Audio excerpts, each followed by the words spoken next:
Land in our Black Gemara, we are up to Chagigah Daf Tezvav Amid Aleph. The Gemara, we're up to 6 lines in the bottom, and we're still talking about Ma'aseh and recover. So the Gemara tells us, Tanu Rabbanu, we learned. Ma'aseh Rabbi Shua Chananya, there's a story of Rabbi Shua Chananya, She'oimid al Gamayla Bahar Abayis. He was once standing. The last thing we learned about was the four giants who went into the lofty heights of the Pardes. And the catastrophic consequences to 3 of them out of 4. He was the only one who was nichnas b'shalom v'yatzim b'shalom. One of them who passed. One of them was Ben Zayma, who went out of his mind. So the Gemara says that Rabbi Shua saw Ben Zayma, and Ben Zayma was much younger, and that's why he doesn't go. But one of the reasons he doesn't go his first name, he didn't stand up before Rabbi Shua. He said to Ben Zayma, obviously he didn't notice me. So where are you coming from? Where are you going? He said, I was thinking between the water above and the water below, and the distance between the two are only 3 fingers. And the way Rashi learns is that the horizon, the earth comes in contact with the horizon, and there's only a distance of 3 fingers. Obviously, they're all really ruchnitzika levels, and that's what he's saying. The Baal Shem Tov said that where a person's thoughts are, that's where he is, and that's what seems to be right here. Obviously, Ben Zayma was lost in thought, and he asked him, "So where are you? Where are you coming from? Wherever your thoughts are, that's where you are." Shneimar, it says that the spirit of Hashem and the wind of Hashem is hovering above the water, like a dove, that's hovering above its babies. The Einyan Agas, it doesn't really touch. Rabbi Shua says to Talmidim, Adayin Ben Zayma bechutz. Ben Zayma is still sort of on the outer. Mehdi, he doesn't really have the right shot, because Mehdi there can't be that pasuk where it says that the spirit of Hashem was hovering above the water. Amos Havi would be Amidish. It was on the first day. But when was the Havdalah? When was it separated? B'yem Sheni, on the second day. So the first day, the Taka were all together. And so how can I use that pasuk to work out the distance, the disparity between the two? You can see what it says, was the second day. The Kama, so what Taka is the distance between, do they actually kiss and touch each other?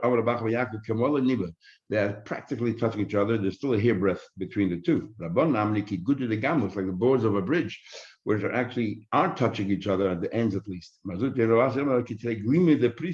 like 2 shirts that are on top of each other. So they're not only touching at the ends, they're touching each other all parts.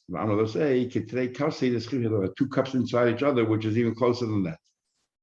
What happened to Elisha ben Avu? A very sad situation. Acher, so we said Benazai passed away young, Ben Zayma sort of went off his mind, and Elisha ben Avu, Acher, he became an apostate to a certain extent.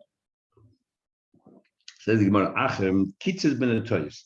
It's a euphemism that Acher went and cut down the saplings, and what we mean by that is because since they went into a pardes, into an orchard, so we're continuing using that metaphor. We're saying, well, he cut down the trees. All of because of regarding him, the pasuk says.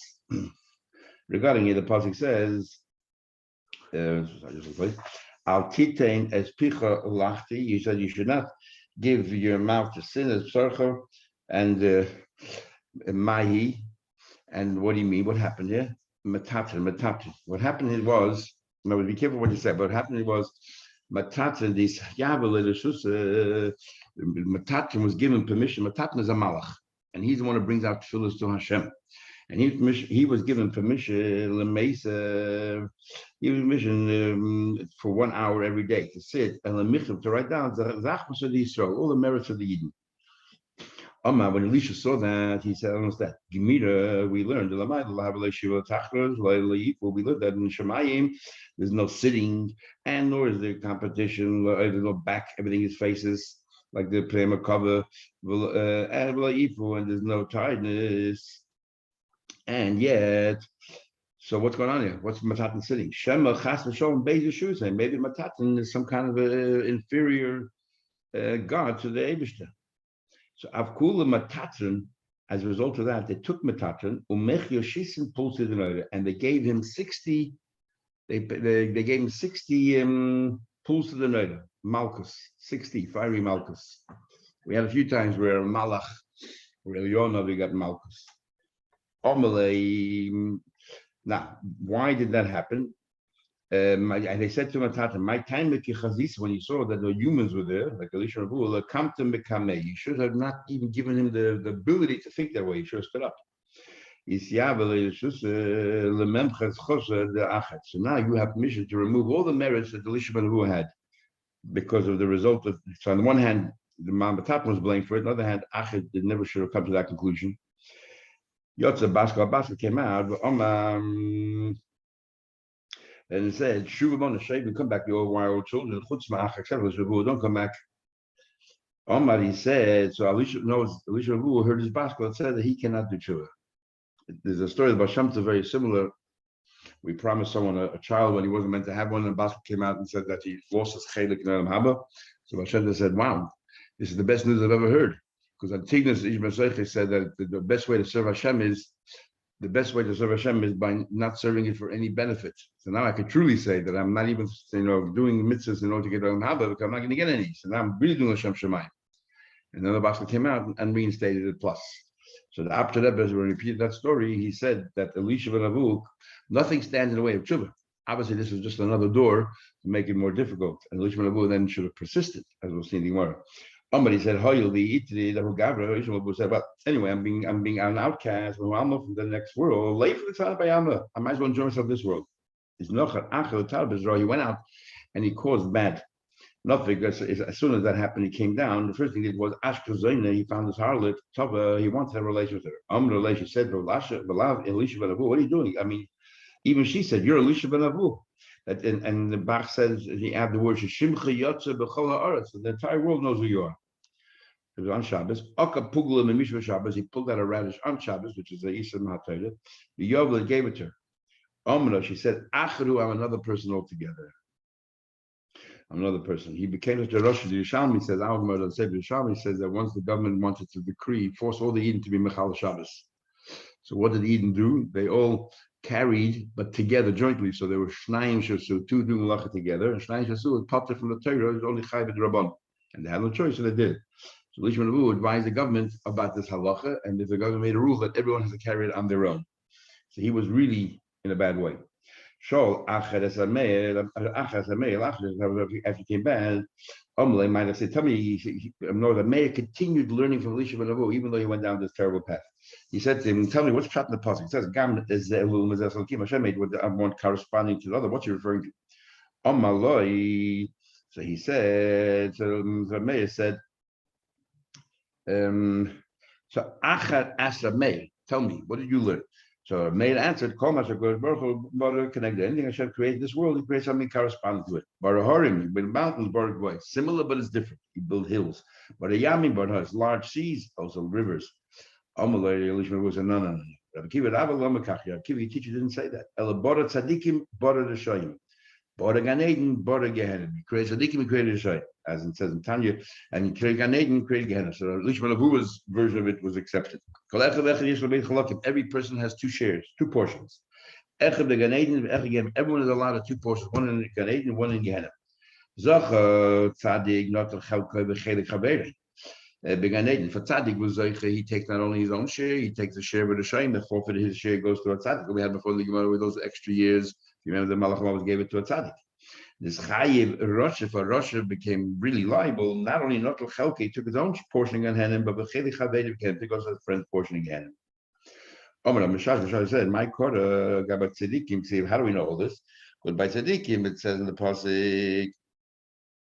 Lachain ba'artzim of their land, Mishnah Yerusha, they will get Darshan double, and they'll have joy. So we're talking about something positive. And Gabriel Shoyim, it says that they'll all dry up and they'll be embarrassed. I'll bring them a terrible day. Mishnah Shibor and Shavrim, and they will double. I'll bring them double. Another question. Tell me. After that was everything became bad. My Dixie was a pussy. David says regarding the Eden that. Was it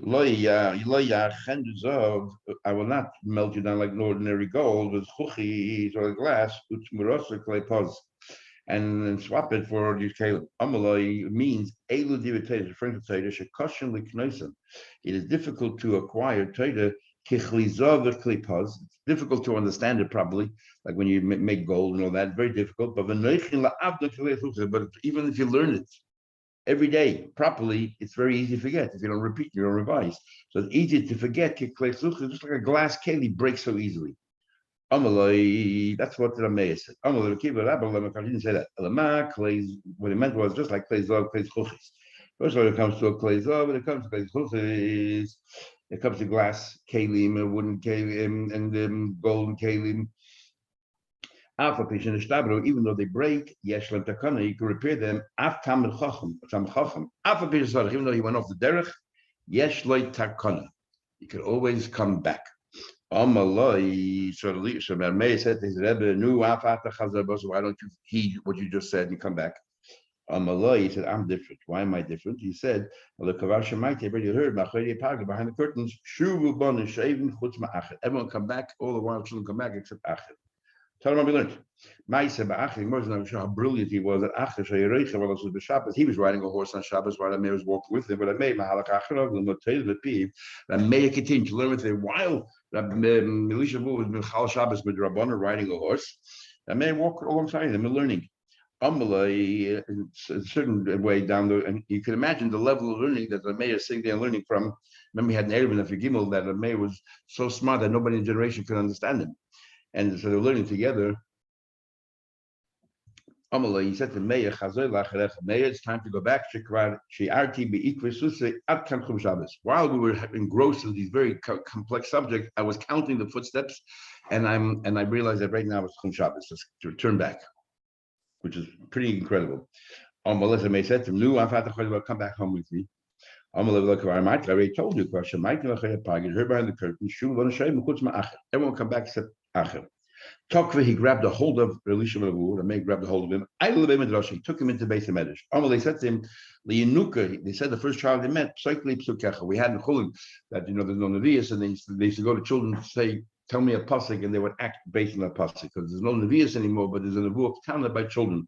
They don't really know what they're saying. So they look at a pasuk. And from that also came out the idea that many people that didn't know what to do, they would open the Chumash, and whatever pasuk they would come across first, that's what they would follow. Amalai, it's brought down in Shalach actually. Amalai said in Yeridea. Amalai, he said, Ein Shalom. He said, this is what the child said. This is the pasuk that he was just learning. Ein Shalom, Amar Shalom. Hashem said, Hashem, there's no peace between me and you.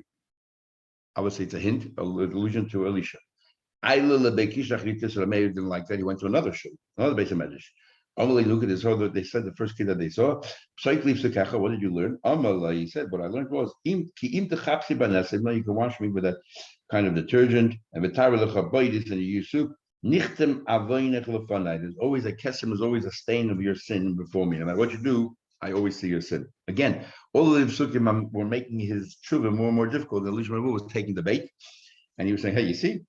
I made them take it, and they went to another Beis Hamedrash. Amalai Lucas said to a kid, tell me what you just learned. Amalai, he said, I'll tell you what I just learned. I learned the at shadud matasi, what do kitabasheni shani, you're going to dress me up the shani, kitadid, no matter what you do, you can dress me up nicely and put on golden bracelets, crowns, kitikri, kabuch einayich, and it would dress over there, you put makeup on your eyes. This yafi. All this is a waste of time. All this is a waste of time. In other words, again, all this is a dressing. So again, he's being rejected. Undeterred, he went to another Beis Hamedrash. He went to 13 different yeshivas. Every single one of them was bringing up a puzzle which is very similar, in a similar vein. Finally, the Basa, the very last Beis Hamedrash went to, they told the child, tell me what you learned. This is what the child said. The pasuk doesn't tell him. And to a Rasha, Hashem says, what are you telling me? What are you relating to me? My judgments and my rules. And this kid had a lisp. He had a lisp. So instead of Rasha, he said Ulalisha. It sounded like he said the word and Elisha. Omar Elikim, that Elisha, Hashem is speaking directly. So it was a clear message. what happened then was even Elisha wanted to do tshuva, but when that happened, some say sakina havi bahada. He happened to have a knife with him, Elisha. The kore, he ripped the child, the shadul place of ignition, tore him apart and sent him to 13 base of This is what you teach your kids. And others say, Omar, he said, if I would have had a knife in my hand, have a karanale, I would have ripped him up. So in other words, these are all rejections to Elisha, so he tried not to do tshuva. He noch nafshe the acher, when he's about to pass away, Amri said, when he passed away, they said, what in Shemaim, they said, what are we going to do with him? We cannot put him in Gehenna because all the Torah he have, nor can we put him in Gan Eden. We can't put him in Gehenna because he learned so much Torah. On the other hand, we cannot put him in the Haba, he sinned. So what should we do with him? Rameh was convinced that he did tshuva because Tracy brings to the Shalmi previously in the long Tracy in Lamed Aleph. He said over there that just remember, he told him again. It says that Rameh went to visit Elisha right before he passed away, and he told him to do tshuva, and he'll definitely be accepted by Hashem. And he quoted him the pasuk Toshev Enish Adaka. The person should go back no matter how what state of poverty they are, but everyone should come back. Elisha cried and he passed away. Rameh decided that was tshuva. The fact that he cried, that means that he did tshuva. And so the Gemara then continues. Our Gemara continues over here. So Amar Rameh said, Mutav de Ladain is better that Melesa la Alma Dasi. Let him go to Gehenna, at least eventually he'll have to go to Gan Eden. And what Mosai almost, when I pass away, when I pass away, the cloud will come up from his caver, and so on. Ki noch nafshe de Rameh, when Rameh passed away, solach kutra mekivre de acher. Smoke came up from the caver of Elisha ben Avu. So what Rameh achieved, he took Elisha ben Avu, went into Gehenna. So when Rameh passed away, they took him away from Kafakela and put him in Gehenna. Chagigah said, is that a big deal to be able to put your Rebbe in Gehenna? I'll get him to Gan Eden. The Mikla Rabbe, is there such a big deal to get your Benoid in the fire? Look at that. There's only one person between us that, and yet we couldn't save him. If I go to Gehenna, I pull him out. Man Malay, who's going to take it away from me? Who's going to take it from me? So therefore, I'm going to bring to Gan Eden.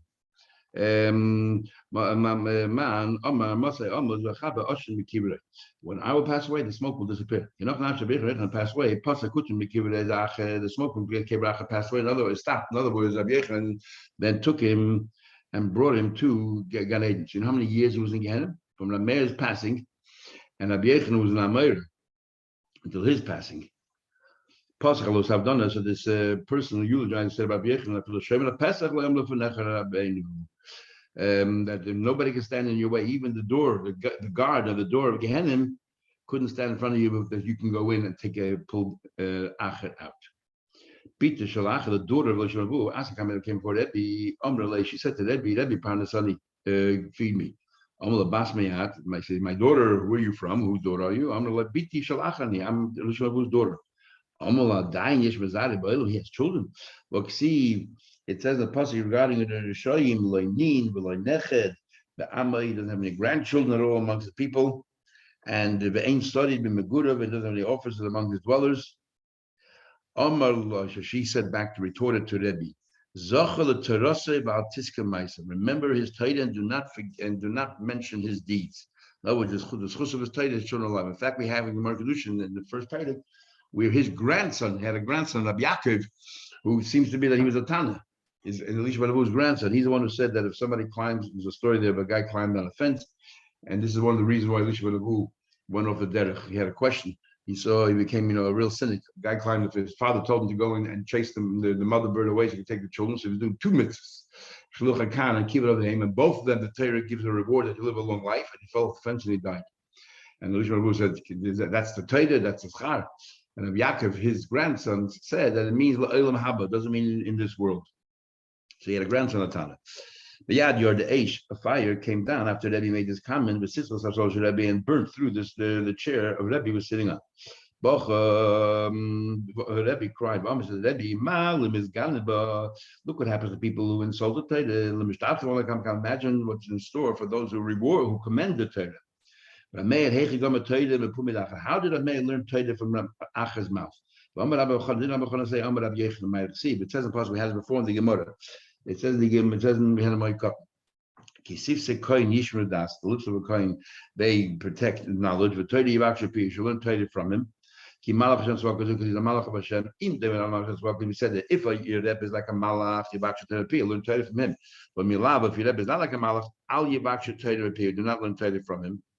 Yeah, so how in the world did Rebbe Meir learn from Elisha ben Avu? He was definitely not a malach. Amalei, that Meir says that Meir found another pasuk and he dashed it as follows: Hat oznei, tilt your ears, and v'shama divachamim, listen to the words of Chachamim, v'libo toshes l'daiti, and your heart will apply itself to mind, which is Hashem saying about mind. What do you mean? L'daiti, don't follow their hashkafas. As far as their way, their perspective of life and everything else, don't follow them. Follow the Torah, the Eibish's way, but you can learn from them. Rab Chanina, here it says a pasuk. Shimi Bas, listen, my daughter didn't see. Bahati other till the ear. B'shikri amech. Basically, forget by the past. Forget about all his personal deeds. You learn if he has what to teach Torah, learn Torah from him. Says the Gemara, kosher kradadi. If you have a problem, one pasuk says only if you're never like a malach. Another pasuk says anybody can learn from.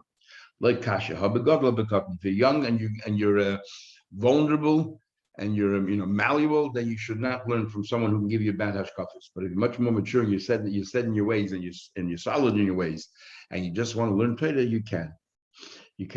He also Rav Dimi Amar, he said, Amri b'marava. They gave an analogy in Eretz Yisrael. That Rameir, what he did was, he found dates. Ochal tichla v'shoda shichla.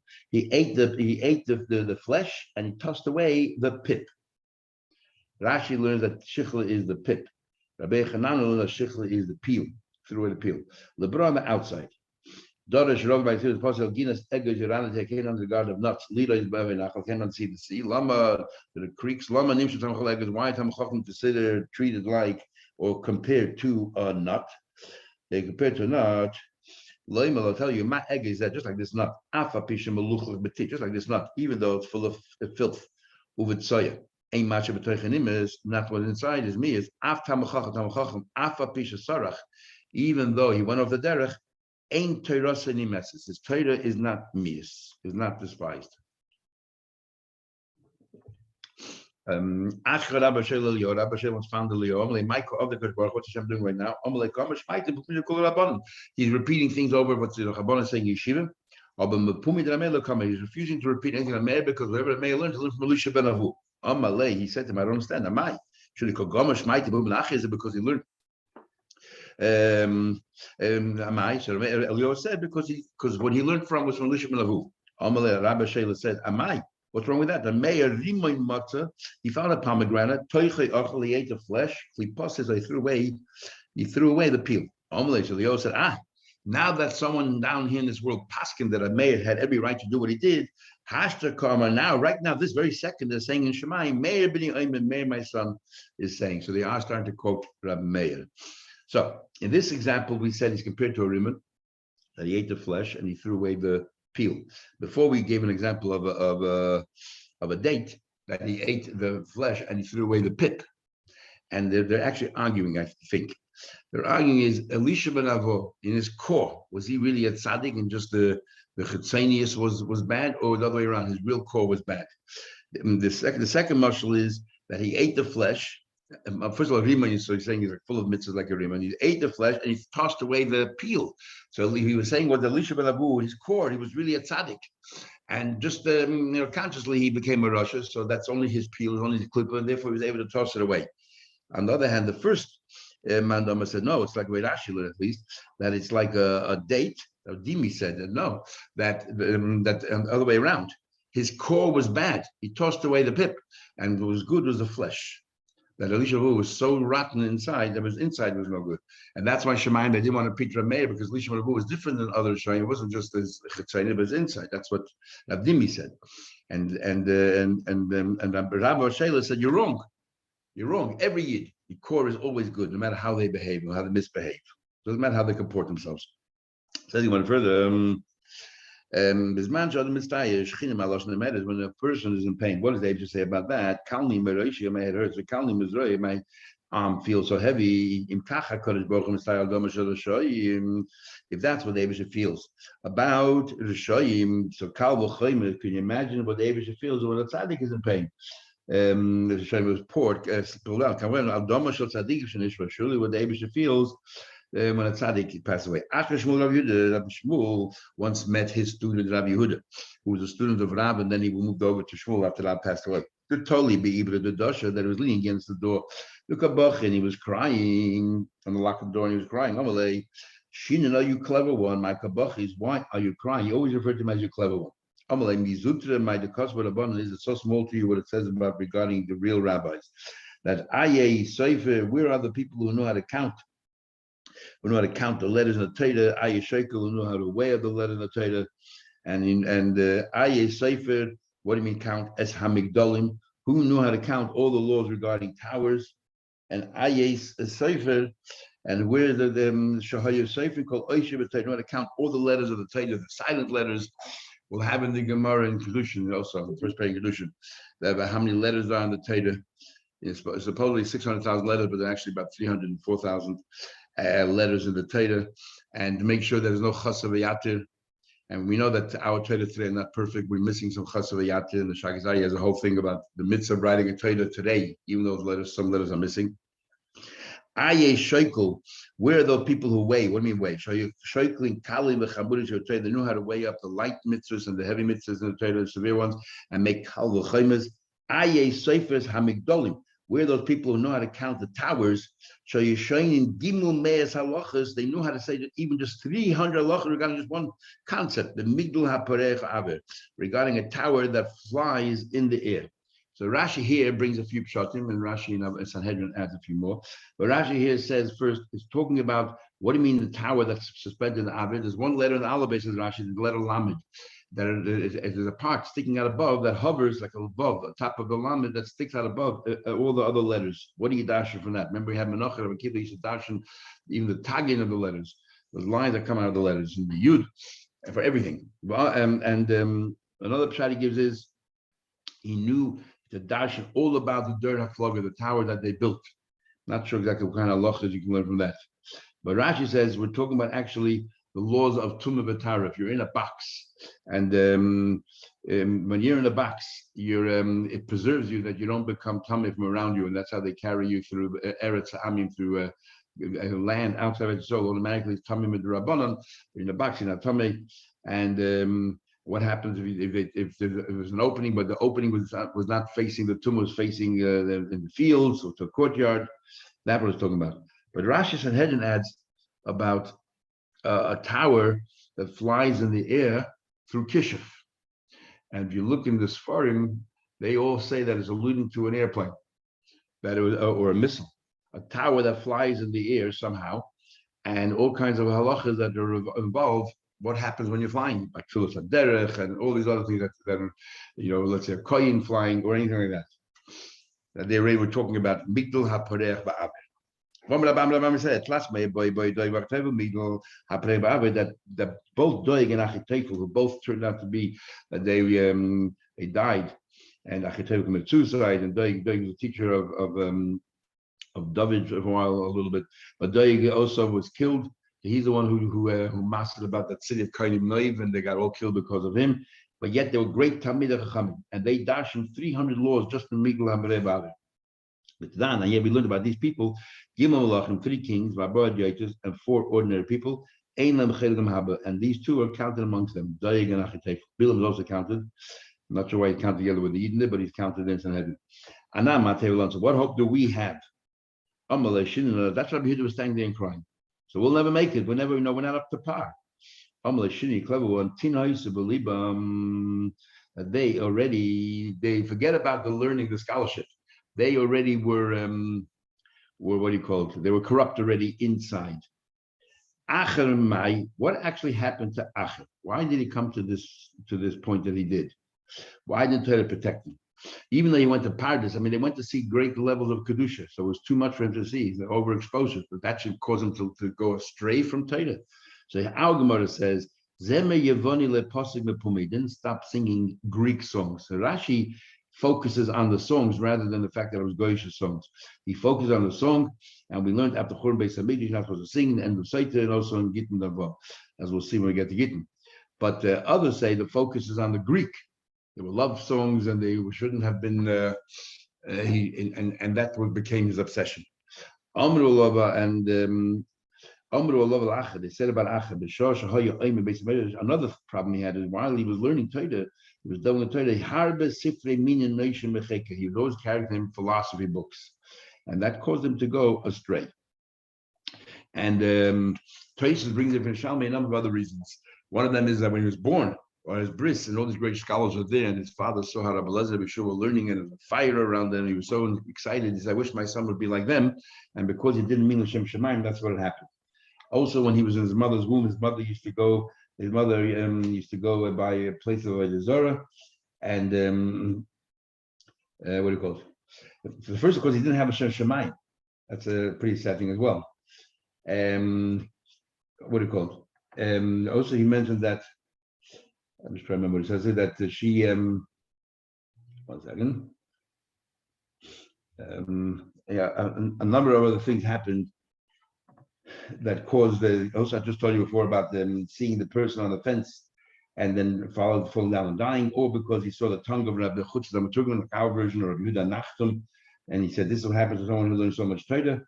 And also, his mother was pregnant. She used to go in front of Avodah Zarah, and she used to smell the incense that they used to burn for Avodah Zarah, and she used to also eat some of that food, and that actually went inside and also was absorbed by her young the fetus by Elisha when he was in his mother's womb. All of these things compounded his situation. Says more further. Shaul Nimas Agadius. So they asked that I may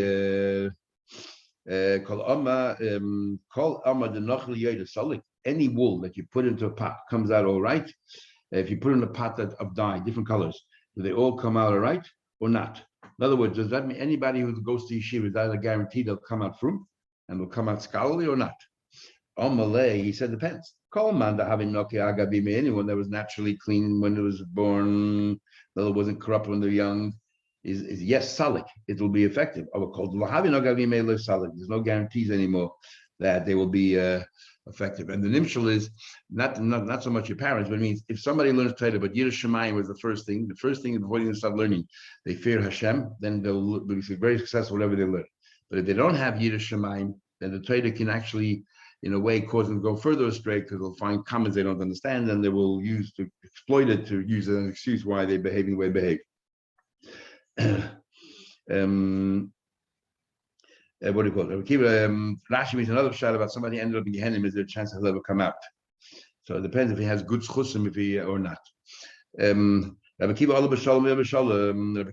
actually went b'shalom and came out b'shalom. So here in our Gemara, yesterday didn't say, but today it said he went to the paradise peacefully and he came out peacefully. Regarding a kibbutz, it says Moshcheni, pull me, Acharechnu, I run after you. After Rabbi Kiva, Big Shemalach, the truth matter, Rabbi Kiva also didn't have it easy. The Malachim also wanted to push him away, wanted to harm him because he shouldn't have come up to such a high level. Leave this person be. He has a right and he can serve me, my honor. My daughter, Rabbi Kiva, in other words, was very careful not to look at places that he shouldn't look at and so on. How did he know to do that? It says the pasuk, he came. How do you know where not to look? It says that Hashem said he came. Where there's a multitude, that's where there's kedusha. There's a sign that when you come to very high levels of kedusha, either there's a Shalai, if there's a multitude of malach and everything else, you know that there is a high level of kedusha, and he should avoid it. Ravu says, it says in the pasuk. Dog a little bit above.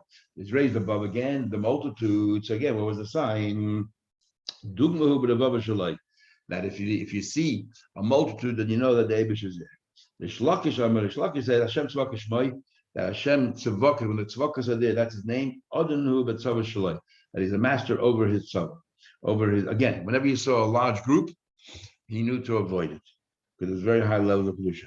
But know from the following pasuk. This is the signs that he looked at. It says in the pasuk, Loi beruach Hashem. It says the Eibush is not found in the ruach in the wind. But the acharuach rash. After the wind comes this tumultuous noise, or there's earthquakes. Loi bar Hashem. Hashem is not there either. The acharash eish. And then after this earthquake, there's a big fire. Loi beish Hashem. Anything which is a lot of noise, not the Eibush. The achara eish. But after the fire, koil the mamadaka. There's a small, little, thin voice. Hashem, that's where the Eibush is, and he used that as a sign to know when the Eibush is coming, or when the high Madregas Kedusha is coming, and he avoided that. That's how he was able to maintain his sanity and his life. Okay, we'll stop here. We'll continue tomorrow.